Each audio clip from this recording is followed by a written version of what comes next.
ශ්‍රී ලංකාවෙන් ප්‍රථම වරට මෙෆඩෝන් මත්ද්‍රව්‍ය සොයාගැනේ. වැලිගම ප්‍රදේශයේ නවාතැන්පලකින් පසුගියදා සොයාගත් මත්ද්‍රව්‍ය මෙරටින් මෙතෙක් හමු නොවූ ඉතා දරුණු ගණයේ මත්ද්‍රව්‍ය වර්ගයක් වන මෙෆඩෝන් නම් මත්ද්‍රව්‍ය බවට තහවුරු වී තිබෙනවා.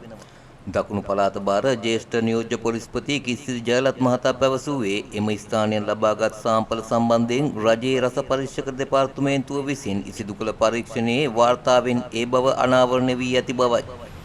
වැලිගම පොලිසියට ලැබුණු තොරතුරකට අනුව 21 වෙනිදා සිදු කළ වැටලීමකදී නිවසක පවත්වාගෙන ගිය මත්ද්‍රව්‍ය නිෂ්පාදන ස්ථානයක් වටලා මොල්දෝවා ජාතික තරුණයෙකු අත්අඩංගුවටගෙන තිබුණා.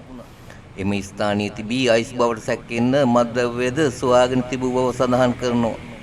පසුව එම සාම්පල වැඩි පරීක්ෂණ සඳහා රජයේ රස පරීක්ෂක දෙපාර්තමේන්තුව වෙත බාර දී තිබූ බව පොලිසිය සඳහන් කළා.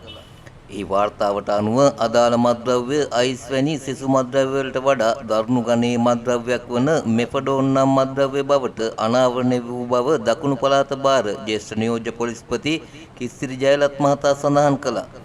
මෙෆඩෝන් මත්ද්‍රව්‍ය මෙරටින් සොයාගෙන ඇත්තේ පළමු වරට බවද ජ්‍යෙෂ්ඨ නියෝජ්‍ය පොලිස්පතිවරයා පවසනවා.